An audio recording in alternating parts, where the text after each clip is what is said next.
Olá a todos. Meu nome é Ramiro Quaresma, eu sou curador da Cinemateca Paraense, pesquisador de cinema também, professor, e a gente vai fazer uma conversa hoje com a pesquisadora e professora também, Eva Daina Carneiro, né, que escreveu já pesquisa, dissertação e tese sobre a cena cinematográfica em Belém, né, e vai fazer parte do ciclo de entrevistas da nossa quarta semana de preservação do patrimônio audiovisual, né? E eu queria conversar com a Eva, tudo bem, Eva? Olá, tudo bem? Olá a todos e todas. Queria agradecer a você, Ramiro, pelo convite. É sempre um prazer falar sobre cinema. Falar sobre cinema em Belém, na Amazônia, melhor ainda. Eva, eu queria primeiro começar contigo, saber como é que foi o teu percurso acadêmico de pesquisadora para tu chegar até esse tema do cinema em Belém. Eu já contei, pior que assim, eu já contei algumas vezes, mas eu não lembro o ano exato. Mas teve um ano em que estava perigando o Cinema Olímpia de ser fechado. E aí rolaram algumas mobilizações, né, para que o cinema se mantivesse de pé. E assim, teve inclusive uma sessão que as pessoas foram para ela caracterizadas. Isso teve uma repercussão muito grande. E aí me chamou a atenção, porque eu estava também buscando um tema para mim escrever, né, para me pesquisar, que eu estava interessada em fazer uma especialização no NAIA, que é o Núcleo de Altos Estudos Amazônicos. E aí eu fiquei, poxa, a minha especialização já era sobre cinema, já era sobre cidade. Então, entender um pouco o cinema dentro da cidade começou a me instigar. E aí me levou até essa pesquisa, né? A minha primeira pesquisa que foi sobre cinema como hábito de lazer em Belém. E aí, dentro dessas buscas, né, e aí a principal fonte que eu peguei foram os anúncios de jornais que estavam disponibilizados no Centur.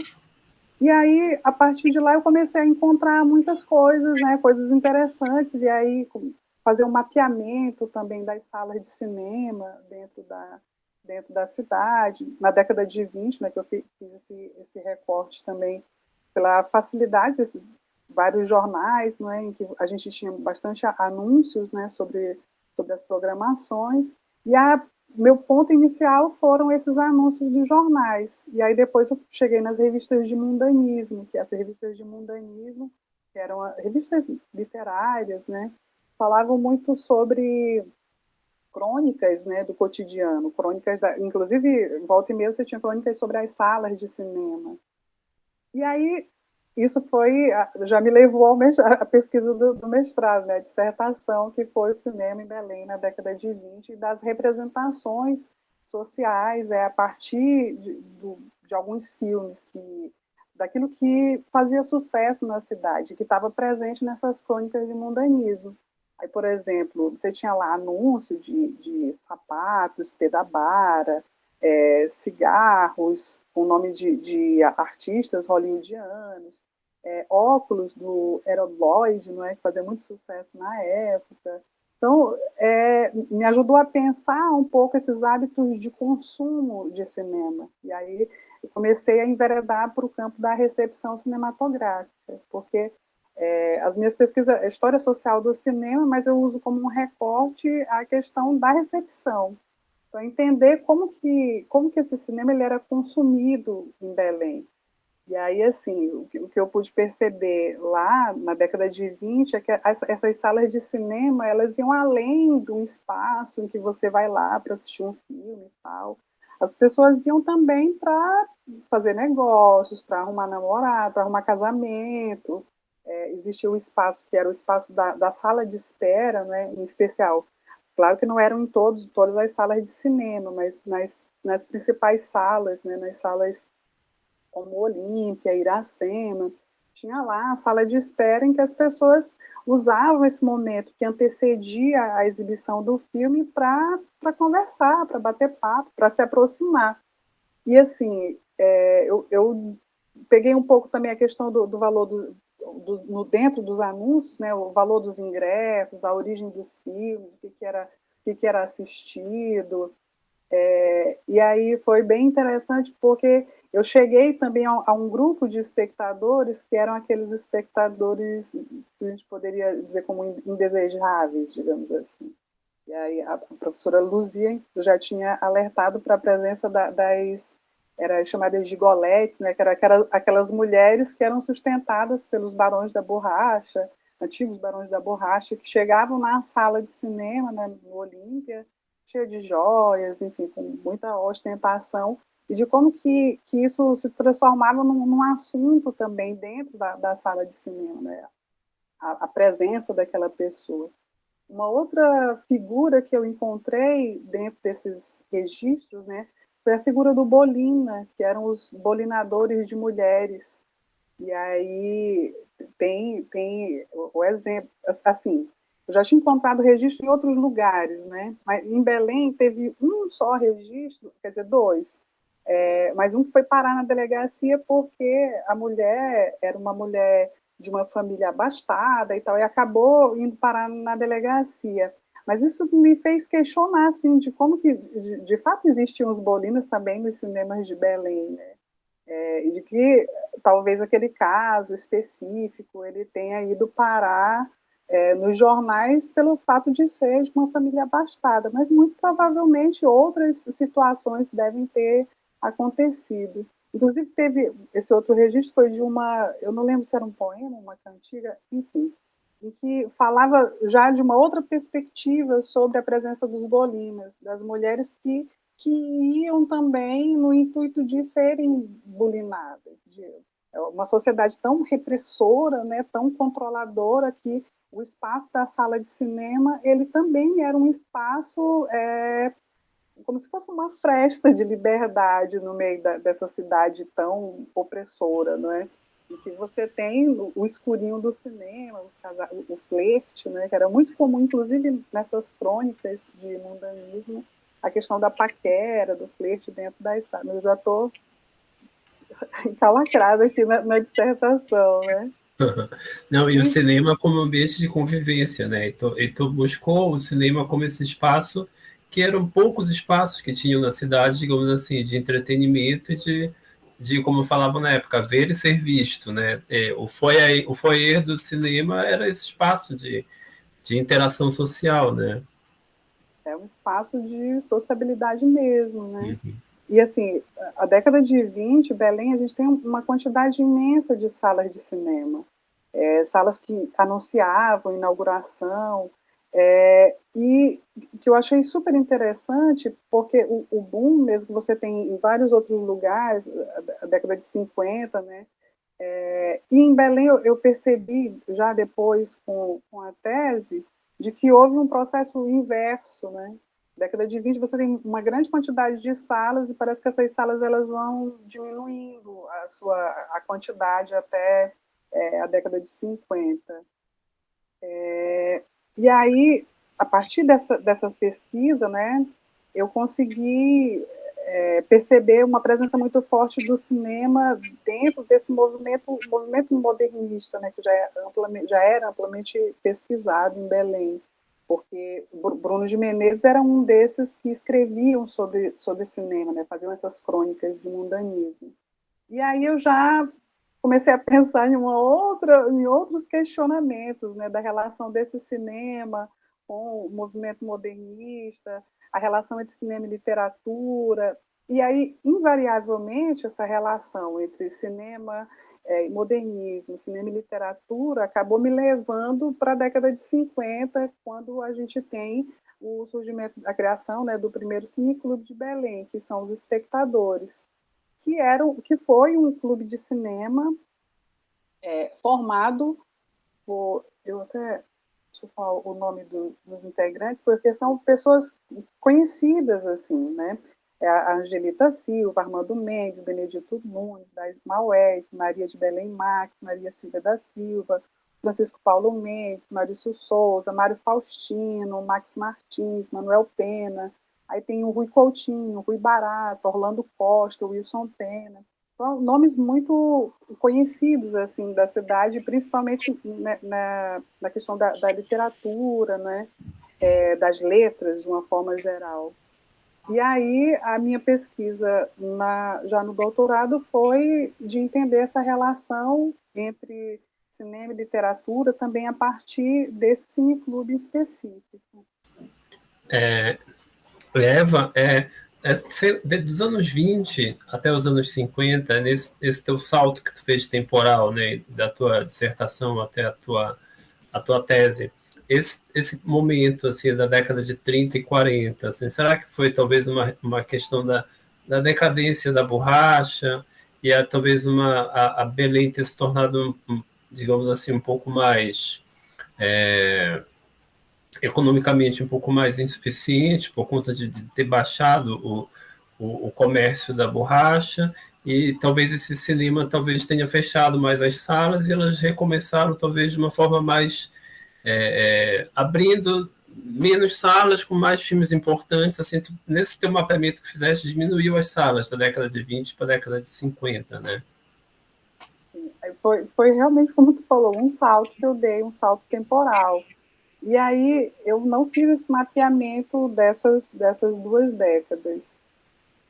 A gente pode trabalhar com essa hipótese, assim, e eu acho que é uma hipótese muito válida relacionar a questão das salas de cinema com a questão econômica da cidade, né, com a pujança econômica ou não da cidade naquele determinado momento, porque é muito significativa a quantidade de salas que a gente vai ter, a diminuição, né, que a gente vai ter na década de 50.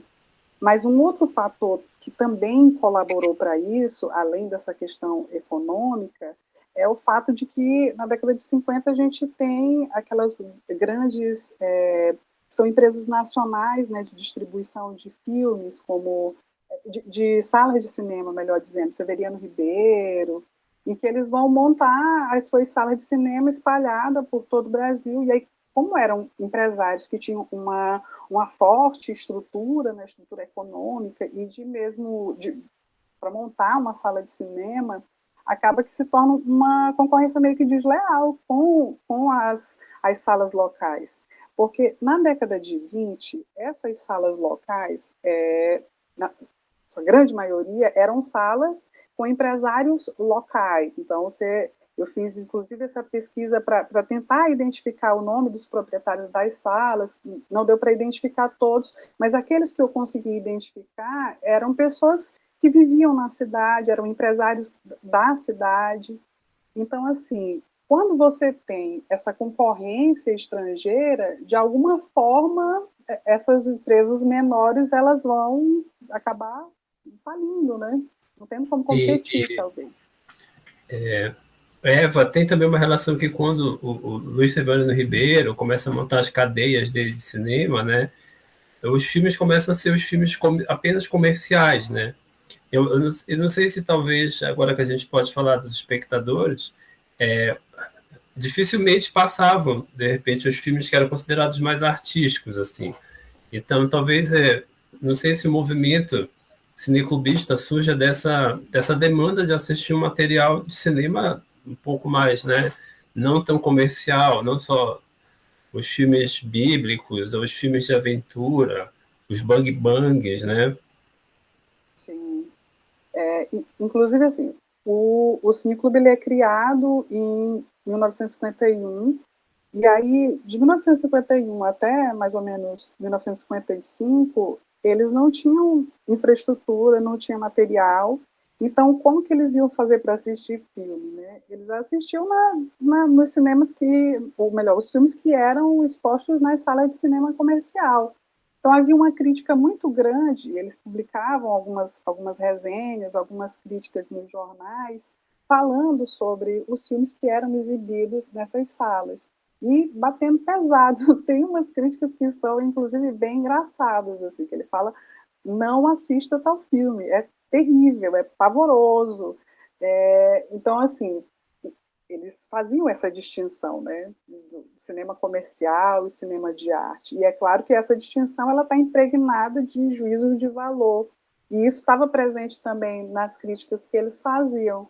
Então, a partir de 55, quando eles fazem uma parceria com a Cinemateca, essa parceria faz com que eles tenham a possibilidade de, a partir daí, escolher os filmes que eles iriam assistir. Então, inclusive, a professora Maria Silvia chegou em uma entrevista a falar que eles liam sobre determinados filmes, e aí nessas leituras eles já faziam uma espécie de mapeamento, né, do filme que eles gostariam de assistir. E aí, no geral, eram esses filmes marcados, as vanguardas, né, eram filmes mais clássicos, eram filmes que já tinham sido, de alguma forma, canonizados por uma crítica que eles consideravam uma crítica especializada, né? Então, assim, a partir se você for pegar a programação deles, que inclusive eu queria falar sobre essa fonte, que foi muito difícil, infelizmente a gente não tem tanto uma cultura de preservação, não só porque, assim, eu entendo que essa preservação ela tem que estar ele tem que estar preservado, esse bem cultural, mas ele tem que estar acessível também para a população, né? Para que a população tenha acesso e consiga fazer nossas pesquisas, né? Dar os seus sentidos a essas heranças, a esse patrimônio que a gente tem. E em Belém eu não consegui encontrar absolutamente nenhum convite, nenhum desses registros sobre a programação mesmo, sem ser aqueles anúncios dos jornais. Eu só fui encontrar os convites do Cineclube na Cinemateca. Isso já faz algum tempo, né? E assim, imagine se não fosse esse cuidado da Cinemateca, não é, de preservar, de conservar toda essa documentação. Seria um registro que a gente não teria. Então, os convites que eu consegui acessar, eles foram fundamentais para mim conseguir entender depois que tipo de filme que eles assistiam por espontânea vontade, né, por escolha deles, de onde que estavam vindo esses filmes, né. Bem importante, inclusive, a presença desses convites para a gente fazer esse mapeamento e compreender um pouco sobre o próprio Cineclube, né, como que eles pensavam. Eles anunciavam assim nos jornais da época as sessões, ou elas eram mais fechadas assim, Eva? Por exemplo, era uma ação entre amigos assim e eles assistiam entre eles, ou eles abriam essas sessões assim para a sociedade? Eram abertas ou eram sessões fechadas assim de cineclube? Tiveram algumas sessões que foram abertas, inclusive eles chegaram a anunciar nos jornais, né, convidando. Inclusive, em um desses convites, eles reforçam muito, né, da oportunidade que a população estava tendo de assistir um filme cultural, um filme que eles classificavam como filme de museu, mas o funcionamento do cineclube, ele era um pouco fechado entre aspas, né, porque a pessoa, se ela quisesse, ela poderia se associar, mas para as exibições existia uma certa fidelidade, assim, existe um grupo de associados, que as pessoas pagavam uma mensalidade, né?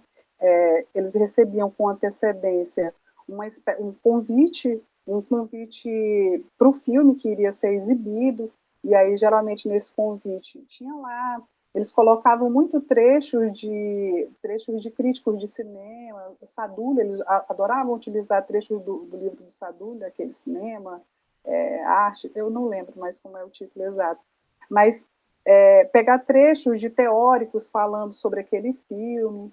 Então, assim, os associados, eles pagavam mensalidade, eles recebiam esse folhetim, né, com informações sobre o filme, trechos de críticas sobre o filme, e eles recebiam também, eu entendo como se fosse quase que, não é bem um ingresso, mas um ticket. Em alguns momentos eles poderiam levar outras pessoas.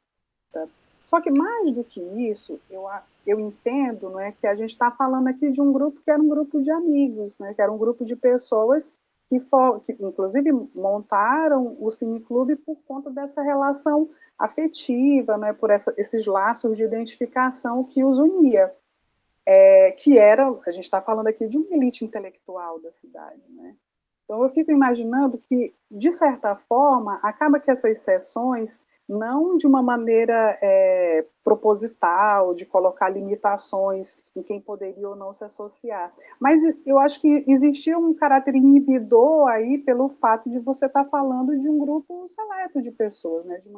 Inclusive, eu fiz uma entrevista com o Cláudio Barradas, e ele frequentou algumas das sessões, e aí ele, lembrando das sessões, ele fala das discussões que rolavam dentro das sessões. Ele lembra muito do Francisco Mendes e do Benedito Nunes. Ele diz que era uma discussão de altíssimo nível intelectual, e que com certeza isso ajudava a inibir também esses espectadores, né? As pessoas que não faziam parte do grupo. Eva, onde é que eram realizadas essas sessões deles? Assim, eles não tinham uma sede, né, específica, né? Eles ficavam meio que exibindo em locais assim, que eles nos cinemas locais. Onde é que eram essas exibições deles? Eles realmente não tinham uma sede, não é? Chegaram a exibir em um cinema comercial, fazer parceria, mas eu acho que uma exibição só que eu encontrei registro. Exibiam também, chegaram a exibir também no Pedro Veriano, tinha lá o cinema que ele montava na garagem dele, né, que é o Cine Bandeirante. E ele disse, inclusive, que em alguns momentos eles assistiam o filme lá na garagem do Pedro Veriano e depois esse filme era exibido. Mas o período em que eles tiveram uma atividade mais intensa mesmo, né, com uma programação fixa, que foi 55 e 56, eles utilizavam a SEI, né, que as sessões elas aconteciam além dessas exibições na garagem do Pedro Veriano, eles utilizavam a Sociedade Artística Internacional, que hoje eu acredito seja a Academia Paraense de Letras. Então lá foi o local em que aconteciam realmente as sessões. Com relação, você estava perguntando, né, sobre as pessoas, né, do cineclube, tudo, as pessoas que frequentavam, e eu estava falando desse caráter inibidor de alguma forma. Eu cheguei a pegar o nome de alguns associados do cineclube. E aí, dentro desse grupo desses nomes, né, de associados, a gente também tem pessoas conhecidas, né, como o Haroldo Maranhão, Orlando Bittar, próprio Líbero Luchardo, eram algumas dessas pessoas que frequentavam também as sessões do cineclube. O que reforça mais ainda, né, essa noção de que era um espaço de sociabilidade, também com pessoas que, de alguma forma, dialogavam, né, faziam parte dessa elite. Você tem muitos professores, funcionários públicos que frequentavam as sessões. Era uma elite local, né? Intelectual, política, né? Exatamente. Até do Haroldo Maranhão, que era o dono da Folha do Norte, né? E aproveitando que tu falaste do Haroldo Maranhão, tinha uma relação muito intrínseca, né, entre os espectadores e a produção de críticas de cinema também, né? Eles também tinham no meio deles, dos espectadores, os que publicavam nos suplementos, né, de Belém. Como é que era essa relação deles também, dos filmes exibidos e a crítica que eles publicavam também? Então, eles publicavam antes mesmo dessas sessões periódicas, né, 55 e 56, eles publicavam já nos jornais, especialmente na Folha do Norte, porque era um jornal que eles tinham, não só a Folha do Norte, como a província também, eram jornais em que eles tinham uma certa circulação, escreviam coisas, traduziam coisas, né. Então, já existe antes dessa atividade mais intensa, eles já publicavam algumas resenhas. Mas a gente tem a revista Norte, que foi uma revista que teve uma duração muito pequena, não é? e que eles também publicaram nessa revista. Em alguns casos, eles publicavam assinando como coletivo, realmente, né? Assinado os espectadores, mas existiam algumas críticas também que eles assinavam individualmente. A gente tem, por exemplo, uma crítica do Max Martins, falando sobre o som no cinema, falando sobre o que é o cinema para ele, né? Que o cinema para ele é imagem mais do que som. Então, assim, a gente tem crítica do Orlando Silva também falando sobre cinema nacional, sobre a implementação daquela lei, né, da obrigatoriedade da exibição de uma determinada quantidade de filmes nacionais nas salas de cinema. Ele vai lá e publica. Então, assim, existe uma produção de crítica por parte do Cineclube também. Ela não é tão extensa assim, mas a gente tem, inclusive, alguns, eu estou dando o exemplo da revista Norte, porque foram as resenhas cinematográficas assim mais densas, digamos assim. Né? Você tem lá um artigo da Angelita Silva falando sobre as vanguardas, né? Falando sobre a última gargalhada, que é uma análise muito, muito densa, muito profunda. Então, assim, eles escreviam as críticas nos jornais, mas também existia essa escrita em revistas como a Revista Norte. Essas críticas que eram publicadas nos jornais, tinha, essa que eu estava falando agora há pouco, né, algumas que eram até engraçadas, né, de não assista esse filme. Então, realmente fazendo uma distinção, né? Esse filme é bom, esse filme é ruim, vai, assista ou vai, não assista. Era mais um sentido de orientação. Porque aí, já lembrando um pouco de um dos objetivos do Cineclube, que era a famosa educação do olhar, não é? Eles entendiam que existia uma massa de pessoas que precisavam ser educadas, né? O seu olhar precisava ser educado. E aí, dentro dessas críticas nos jornais, eles escreviam pensando nessa perspectiva, né? Eu vou dizer para eles não assistirem, porque isso daqui vai colaborar ainda mais com esse gosto pouco refinado, enfim. E, assim, esses participantes, os espectadores, assim, né, eles estavam quase todos, assim, digamos assim, no início de uma carreira literária, né? Assim, começando a publicar suas obras, né? Max Martins começando a publicar, o Rui Barata publicando também os seus primeiros livros, né? O Benedito Nunes também começando a sua carreira já como assim, o grande filósofo, né? Que nós temos aqui na Amazônia. A Maria Silvia Nunes também formando o grupo de teatro. Então, eles eram, na verdade, uma elite intelectual de Belém também, né? Mas eles agiram em prol da cultura, assim, mas a gente conversou um pouquinho antes, né? Talvez eles não tenham desdobrado, talvez, esse apreço do cinema numa produção cinematográfica, assim, né? Assim como a novela Vague aconteceu. Assim, tu sabe na tua pesquisa de alguma coisa que era produzida nesse momento em Belém, no cinema? O que estava sendo produzido dentro desse cenário em Belém? Assim, o que estava acontecendo em Belém no cinema de produção? Tu tem alguma informação dentro desse campo? De produção eu não tenho Mas eu sei que informação. tu citas na tua tese o Milton Mendonça, né? Tu faz uma grande até um grande trecho, né, falando sobre uma descrição dos filmes que o Milton Mendonça produzia, né, dos anos 50 para 60 também, junto com o Líbero Luchardo, né, que era um cinema documental, um cinejornal, né, e não era uma produção de cinema ainda mesmo, né, de um cinema paraense, digamos assim, né. Eles eram espectadores, assim como o nome deles, né, mostrava, né.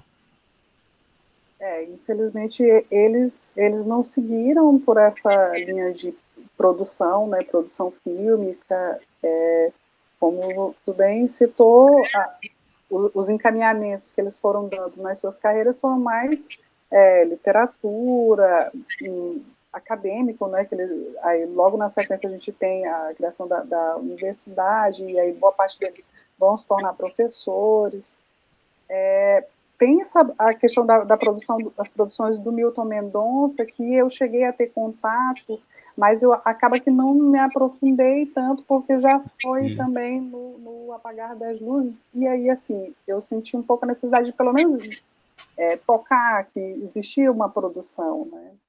Mas, infelizmente, eu não cheguei, dentro da minha pesquisa, a encontrar registros assim mais fortes em relação a outras produções nesse período, não, infelizmente. Mas, assim, pode ser um problema de recorte das minhas fontes mesmo, né?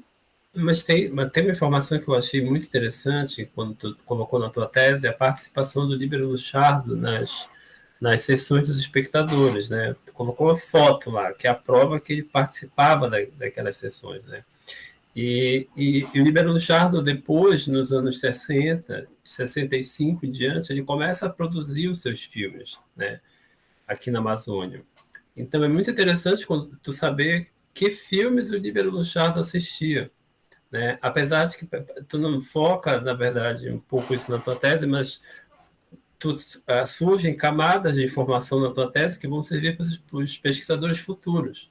Que, por exemplo, eu gostaria muito dessa informação, e eu tive um pouco, né? Sabendo que filmes é que passavam em Belém nos anos 50, né, que eram os filmes que o Libero Luchardo assistia, que, de certa forma, influenciaram um pouco lá adiante a obra dele, né? Por exemplo, as obras do neorrealismo italiano, né? Que eles gostavam muito, né, nos espectadores, né? É isso mesmo. Eu fiquei... Porque uma das questões que me foi colocada era justamente entender se esse primeiro cineclube, se eles tinham conseguido êxito, né, no projeto dele de educação do olhar, né, formar plateias e tudo mais. E assim, a conclusão que eu chego é que serviu muito mais para uma autoformação do que para um público mais amplo, que era o que estava lá, inclusive no documento de criação deles. Mas, assim, os desdobramentos disso que a gente vai ter é que você tem uma parcela de pessoas que frequentavam essas salas, né, além deles, e aí o caso do Líbero Luchardo, inclusive, eu acho que eu toco isso na tese, de certa forma, a presença do cineclube, né, por mais efêmera que tenha sido e curta, ela serviu para que algumas pessoas, ou pelo menos um grupo de pessoas, tivesse acesso, tivesse contato com uma filmografia que muito provavelmente eles não teriam como. E isso ajuda, né, colabora para a construção de, sei lá, de uma estética que se deseja, ou de uma identificação. Aí está falando do neorrealismo italiano, que é realmente um dos tipos de produção que vai fazer muito sucesso, né, que eles vão elogiar bastante as produções do neorrealismo, justamente por conta dessa afinidade, já puxando para a questão literária também, né, do momento que eles estavam vivendo, né, a questão do existencialismo, essa coisa, inclusive o existencialismo sartreano, e de como que isso vai influenciar na escolha desses filmes. Né? Você está num momento que é de total descrença até, um momento pós-guerra, um momento de crise, tanto que quando eu fiz a identificação dos filmes, acaba que eu observei que a maioria dos filmes que eles assistiam, né, dentro do cineclube, eram filmes dramáticos, que tem muita relação com essa questão do existencialismo e do momento de descrença em que você estava vivendo do pós-guerra. Então, é assim, o cineclube ele ajuda a essa autoformação e ele ajuda também a formação de, depois, né, produtores de audiovisual na região. E uma coisa interessante também que eu percebi também que tu fala na tua tese é que no final dos anos 50, início dos anos 60, surge a TV no Pará, né? E a TV, digamos assim, chega no Pará, mas de uma forma bem, assim, tipo, bem engatinhando ainda. Então, na verdade, a fonte de informação audiovisual, né, era o cinema ainda, né? Então, através dessas temáticas que o cinema trazia, né? Que o cinema também é engraçado quando tu fala do cinema e literatura, né? As correntes cinematográficas, na verdade, as grandes correntes cinematográficas, elas são ancoradas de certa forma em movimentos filosóficos e literários também, né? Elas não são isoladas nesse campo, né? Então, as vanguardas, elas geralmente faziam parte de um movimento intelectual maior, e era do cinema, era da literatura e tudo. De certa forma, talvez tenha formado, de certa forma, um ambiente propício para o surgimento de certos autores aqui no Pará e confirmando, talvez, que o caminho que eles deveriam seguir. Assim, o cinema surgiu como uma referência, talvez, assim, intelectual forte para eles, né? E assim, falando sobre a televisão, né, a década de 50, ela marcou o início dessa chegada da televisão nos domicílios. Mas, assim, Belém tinha pouquíssima coisa, né? Inclusive, mais uma vez, a Maria Silvia falando que eles tinham pouca coisa para fazer, né? Poucos instrumentos de lazer, e aí o principal instrumento de lazer que eles tinham naquele momento eram as salas de cinema. Então, o hábito de frequentar as salas de cinema era parte já do cotidiano dos membros do cineclube. O Benedito Nunes Benedito Nunes e o Mário Faustino, eles falam que existia um certo hábito, sabe? Deles ficarem, eles iam todo dia certo, uma sessão certa, em que um ia para a casa do outro, e de lá eles iam para a sala de cinema. Então, tudo já. O cinema fazia parte da vida deles. Né?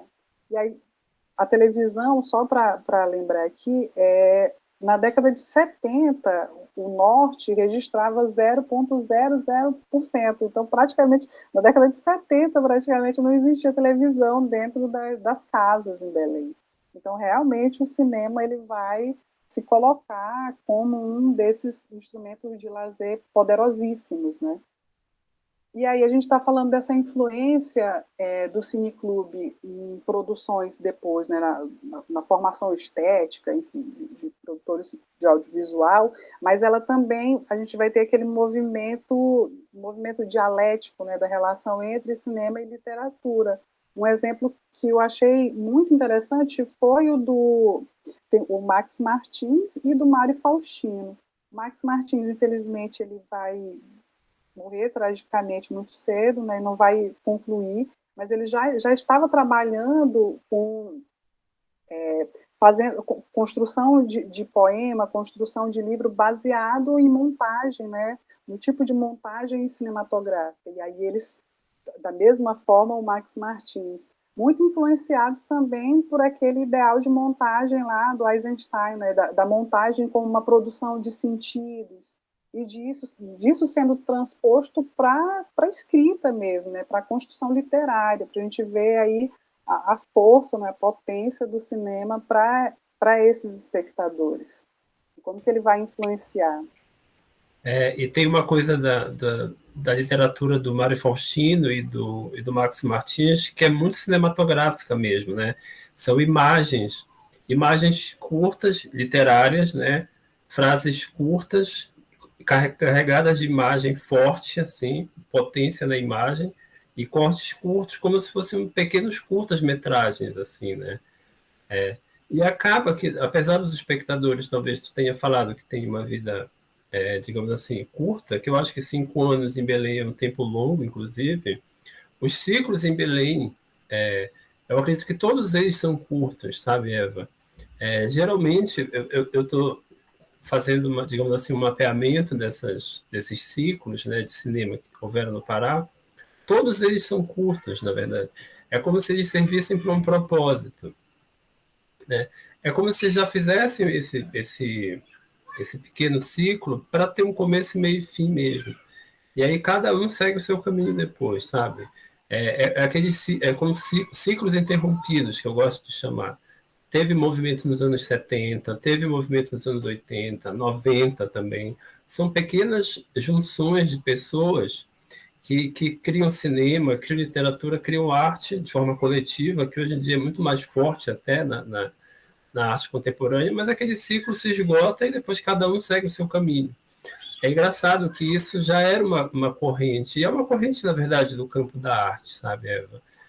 Eu acho que eles tiveram uma vida longa, inclusive, desse cineclube dos espectadores. Assim. Foram anos exibindo filmes e conversando sobre filmes, e daí saíram aquelas mentes que fizeram praticamente a história da literatura no Pará, né?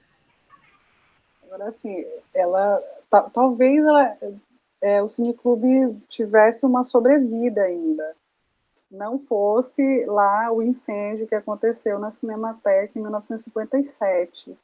Inclusive, tem um artigo do Benedito Nunes em que ele fala que o Cineclube ele se foi junto com as cinzas da Cinemateca, infelizmente, porque a partir daí era a fonte que eles tinham, né, de fornecimento desses filmes para eles assistirem. Então, a partir do momento que você tem o incêndio, aquele acervo destruído, a desestruturação da Cinemateca, eles ficaram realmente com as atividades dele muito comprometidas. Aí não teve mais como seguir adiante. Talvez, então, não sei, é o desconhecimento mesmo, né? Porque essa atividade intensa mesmo deles de 2 anos, o que dá a entender no artigo dele é que poderia ter sido maior, né? Poderia ter ficado mais tempo, não fosse E teve essa nos corrente. anos 80 e 90, teve já uma participação da Casa de Estudos Germânicos. Não sei se tu já viste alguma coisa sobre isso. Que aí já foi a nova fonte que teve de formação cinematográfica, exibição de filmes também dos anos 80 e 90, já com essa parceria da Casa de Estudos Germânicos, que também fornecia os filmes. Só que o interessante é que eles forneceram também para eles, Eva, os equipamentos também. Então, por isso que nos anos 80 já começa uma produção cinematográfica, assim. E aí, no final dos anos 70 para 80, eles já fizeram cursos de formação cinematográfica. E tinham várias pessoas que ainda eram desse período que participaram desse movimento. Né? Pedro Veriano, né, participou desse movimento. Aí surgiram novos nomes, como Vicente Cecim, né? Aí entra o Januário Guedes. Então, é como se os espectadores tivessem deixado, na verdade, uma espécie de uma semente já, de analisar o cinema, pensar o cinema. É um ciclo que não acaba, ele continua como uma semente, na verdade, né?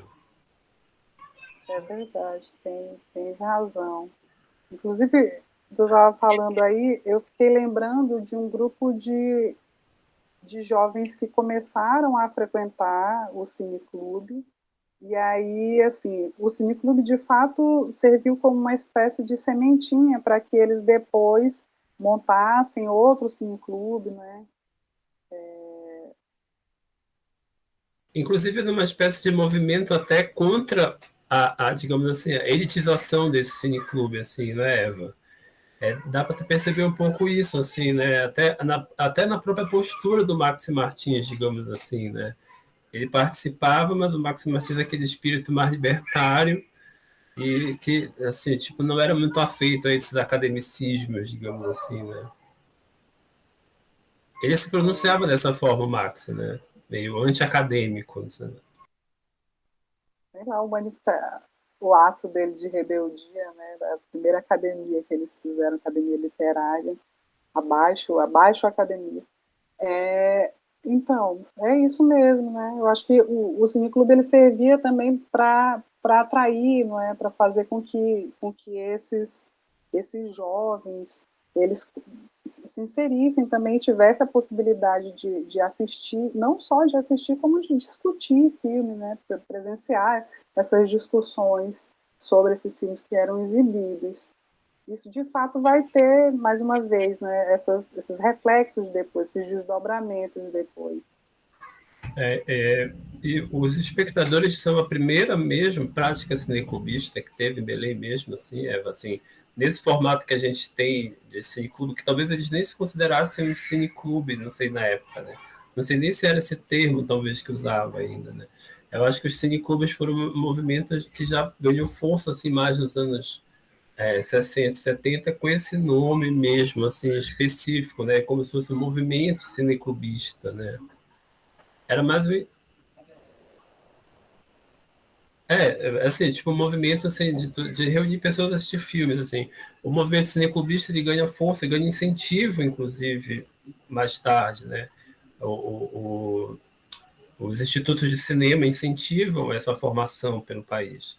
Na verdade, eles não foram um cineclube incentivado, eles foram um clube que surgiu de forma autônoma, né?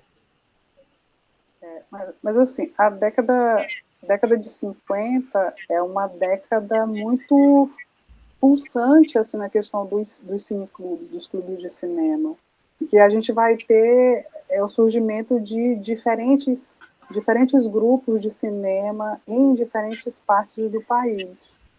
E a Cinemateca, ela entra, Filmoteca antes, né, do Museu de Arte Moderna, ela entra como uma espécie de entidade centralizadora, assim, que vai dar esse aporte.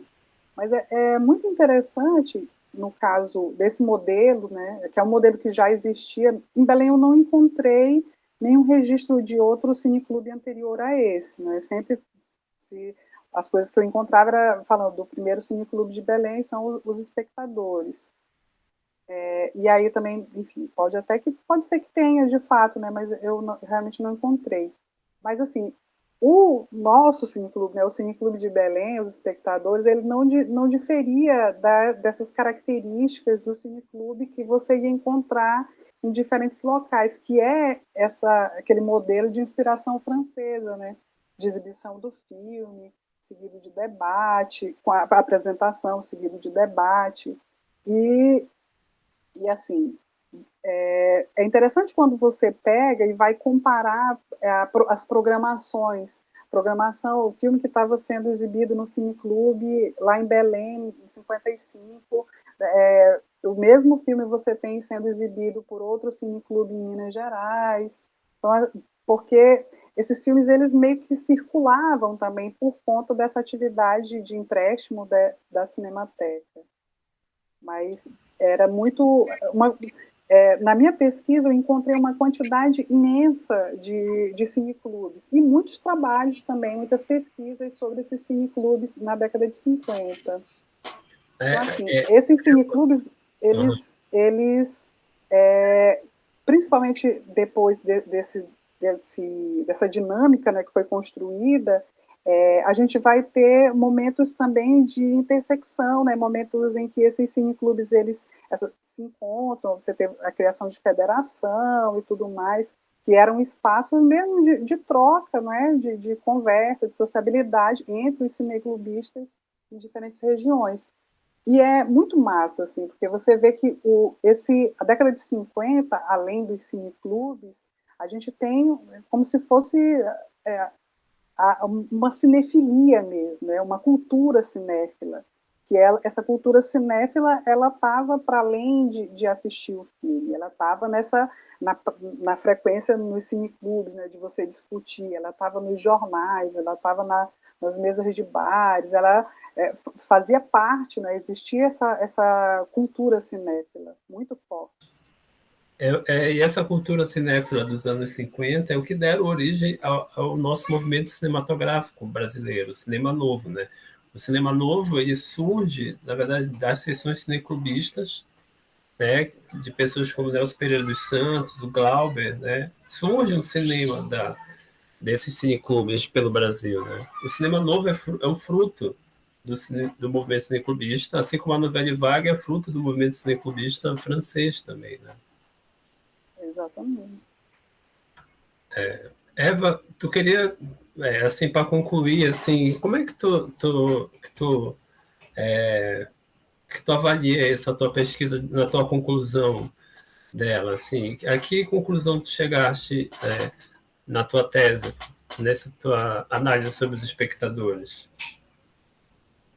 A conclusão que eu cheguei, que a gente meio que involuntariamente já acabou comentando, né, é que eles não conseguiram o objetivo de formar plateias, de formar público, que era o que eles colocam lá no seu documento de criação, o manifesto de criação do Cineclube. Isso eles não conseguiram, porque era um grupo fechado de alguma forma, né, por esse mecanismo que a gente já comentou.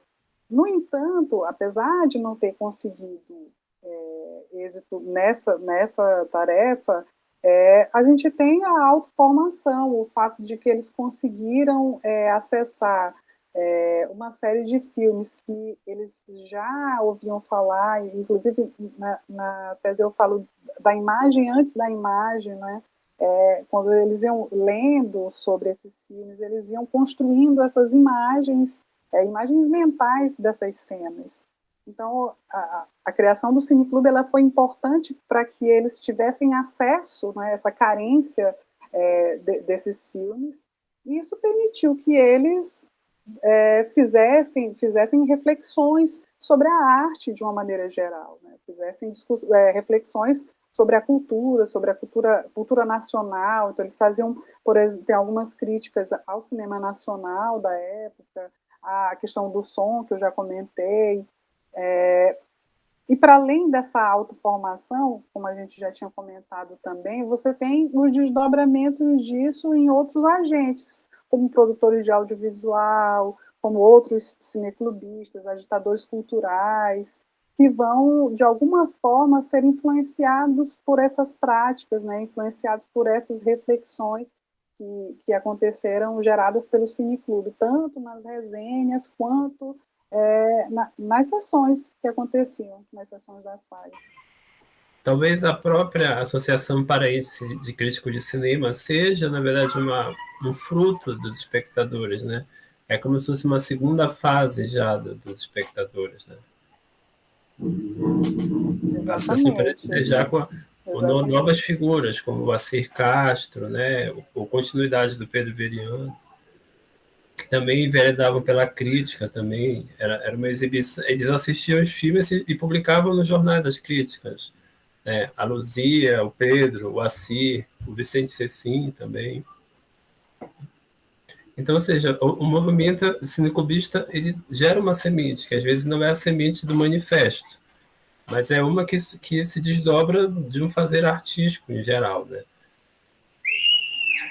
Não dá, claro, o objetivo às vezes é utópico, né, do cineclube. Então, o manifesto é uma utopia, né? É isso mesmo. Mas, assim, Eva... a gente, assim, eu falo dessa questão de formar plateias, educação do olhar, que era um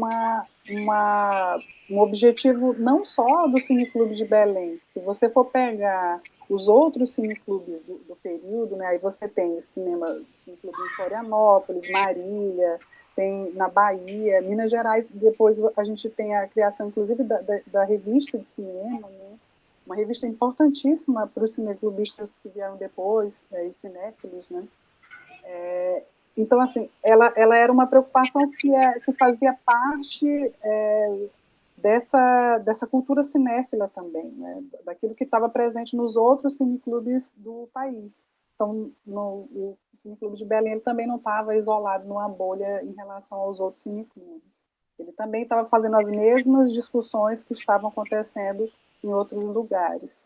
Então, o objetivo de formar plateias era o objetivo praticamente de todos os outros cineclubistas também. E, Eva, estudar o cinema, né, como objeto de pesquisa, como isso te moldou como espectadora de cinema também? Eu sou cinéfila, né? Eu sou apaixonada por cinema. Filme é uma das coisas que eu mais gosto assim, de fazer na vida. Então, inclusive, eu acho que uma pessoa que não gosta tanto de cinema, muito dificilmente ela vai se enveredar para pesquisar cinema, né? Tem que gostar um pouco. Acaba que hoje eu fico muito mais atenta também para determinados detalhes, para determinadas coisas que eu não prestava tanto atenção, mas sempre assisti de tudo, continuo assistindo de tudo, mas tem essa preocupação talvez até de formação também, assim como o Cineclube. Alguns filmes eu preciso assistir antes de morrer, gente, não é possível ficar em outro plano sem assistir. Pesquisar cinema deixa a gente não deixa de ser um espectador comum, né? A gente consegue sempre ficar pensando nas camadas que o filme vai trazer, né? Apesar da gente também usar o cinema como entretenimento, que é também uma das funções sociais dele, né? Mas a gente já não é mais um espectador comum, né? Quando a gente trata do cinema, pesquisa o cinema. E assim, tão forte essa questão do cinema que hoje, no meu trabalho, como docente, eu sempre busco trabalhar cinema. Fiz um projeto, um dos meus projetos, projeto de extensão, é o Cine Clube Lamparina, que é um projeto que eu tenho muito amor e muito orgulho, que são exibições, é um cineclube, né? O mesmo modelo também, mas são voltados para os alunos do ensino médio, né? E assim, a escolha de um tema, e a gente coloca um filme, chama especialistas daquela área, né? Então já foi discutido questão de sexualidade, tecnologia, meio ambiente. E aí, depois disso, rola umas conversas, né? Rola o debate, e é muito legal, assim, eu fico muito plena quando você tem o acontecimento de um desses debates e você vê a participação desses jovens, né, eles emitindo opinião, discutindo. É lindo, é lindo. Então, assim, eu continuo com o pezinho no cinema também. Legal, Eva. Assim, eu te agradeço agora pela tua participação, né? A tua tese ela, é obrigatório que ela seja publicada em livro no futuro próximo, assim. E a tua dissertação também, que eu acho que pela carência de publicações sobre o assunto em Belém, eu acho que tu deve publicar o teu livro. Assim. Então, eu estou assim, honrado pela oportunidade de falar um pouco do teu trabalho para dar uma vazão para esse teu trabalho que é tão bacana assim, de pesquisa, sabe? Esse mapeamento dos espectadores, das salas de cinema, da Belém, né, de todo o ambiente maior de Belém, essas confluências literárias também que o cinema trouxe. Assim, eu te agradeço muito. Assim. Obrigado mesmo. Eu que agradeço demais o convite e assim, o trabalho da Cinemateca Paraense é um trabalho primoroso também, que eu acho que é muito importante a gente reforçar a importância, né, de olhar para si, olhar para o nosso cinema, olhar para as nossas produções. Eu acho que a Cinemateca, ela cutuca a gente, né, a Cinemateca Paraense, que vocês mantêm assim, com tanto cuidado. Então, muito obrigada pelo convite mais uma vez. Foi um prazer conversar contigo. Valeu, Eva.